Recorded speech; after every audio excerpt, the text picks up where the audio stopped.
కేసీఆర్ ఏమో ఆడబిడ్డలకు పెత్తనం వస్తే తాగుబోతోళ్ళు ఉండరు, తాగుబోతోళ్ళు లేకపోతే ఆయన సంఘాన్ని కోల్పోతా అని ఆయన అనుకుంటున్నాడు. ఎందుకంటే ఈ రాష్ట్రంలో తాగుబోతుల సంఘానికి ఏకగ్రీవ అధ్యక్షుడు ఎవడని ఉన్నాడా అంటే ఆయన కేసీఆర్. ఈ వేదిక మీద నిఖత్ జరీన్ ఉన్నది, ఆ అమ్మాయి బాక్సింగ్కు ఛాంపియన్. ఈషా సింగ్ ఉన్నది, ఆ అమ్మాయి స్పోర్ట్స్కు ఛాంపియన్. అదేవిధంగా దీప్తి అని వరంగల్ నుంచి పారామెడికల్లో కాంస్య పథకం తెస్తే ఈరోజు ప్రభుత్వ ఉద్యోగం ఇచ్చినాం.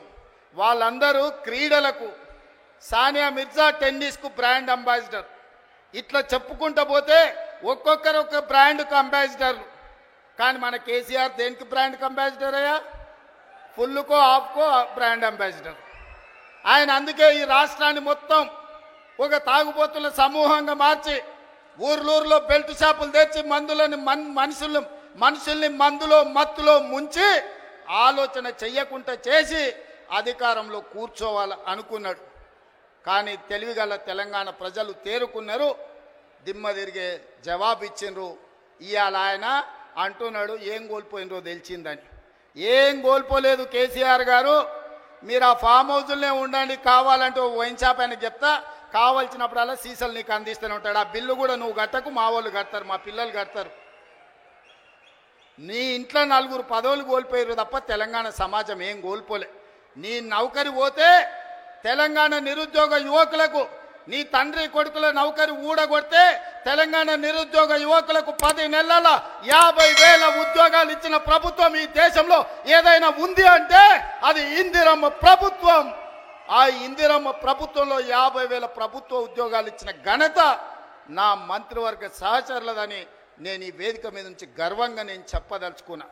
అదేవిధంగా ఇవాళ నీ కొడుకు నీది నౌకరి ఊడగొడితే ఇవాళ 23 లక్షల రైతు కుటుంబాలకు 25 రోజుల్లో మా భట్టి గారి చేతుల మీద 18,000 కోట్ల రూపాయల రైతు రుణమాఫీ చేసిన రాష్ట్రం ఈ దేశంలో ఉందంటే అది నా తెలంగాణ, నా ప్రభుత్వం, నా సహచర మంత్రివర్గ సభ్యుల సహకారంతో రైతులకు ఈరోజు 18,000 కోట్ల రూపాయల రుణమాఫీ చేసినాం. నిమ్స్కి షిఫ్ట్ చేసి దాదాపు 15-17 రోజులు అవుతున్నా కూడా ఇప్పుడు నేను చూసొచ్చినటువంటి పాప ఇంకా కూడా వెజిటేటివ్ స్టేట్లోనే ఉన్నది. దాదాపుగా వెంటిలేటర్ మీదనే చాలా రోజుల నుంచి ఉన్నటువంటి సందర్భం.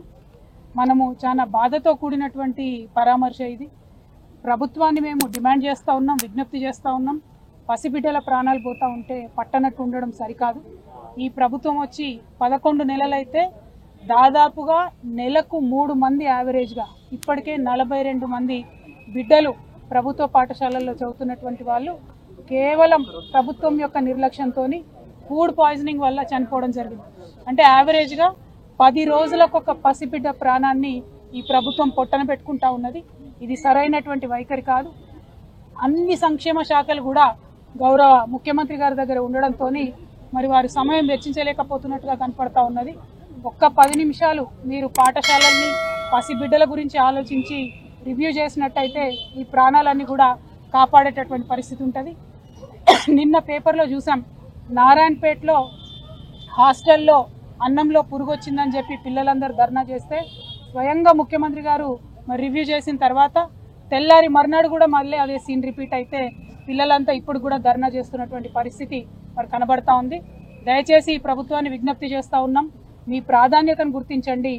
బిడ్డల ప్రాణాలు ప్రాధాన్యమైనటువంటి అంశంగా మీరు స్వీకరించి తక్షణమే చర్యలు చేపట్టవలసిందిగా నేను డిమాండ్ చేస్తూ ఉన్నాను. ఆదిలాబాద్ టు ఆలంపూర్ మీరు ఏ ఒక్క పాఠశాల చూసినా, ప్రభుత్వ గురుకుల కావచ్చు, ఆశ్రమ పాఠశాల కావచ్చు, ఏది చూసినా కూడా ప్రతి పాఠశాలలో ఏదో ఒక ఇన్సిడెంట్ జరిగింది. ఈ 42 మంది పిల్లలు 11 నెలల్లో చచ్చిపోయింది. అన్ని జిల్లాల నుండి ఉన్నారు.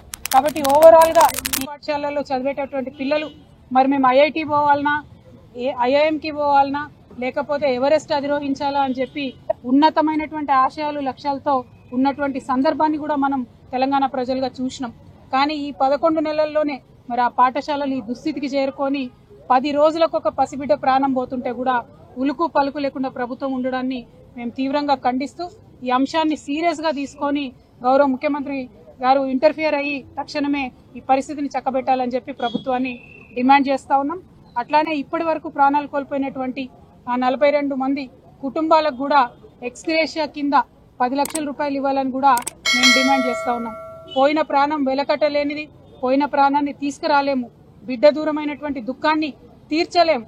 కానీ వారి ఆర్థిక కష్టాలలో స్వావలంబన ఇవ్వాల్సినటువంటి కనీస బాధ్యత ప్రభుత్వానికి ఉంటది. కాబట్టి 10 లక్షల రూపాయల ఎక్స్గ్రేషియా కూడా ఆ పిల్లల కుటుంబాలకు ఇవ్వాలని చెప్పి ఈ సందర్భంగా డిమాండ్ చేస్తా ఉన్నాం. Thank you. జై తెలంగాణ.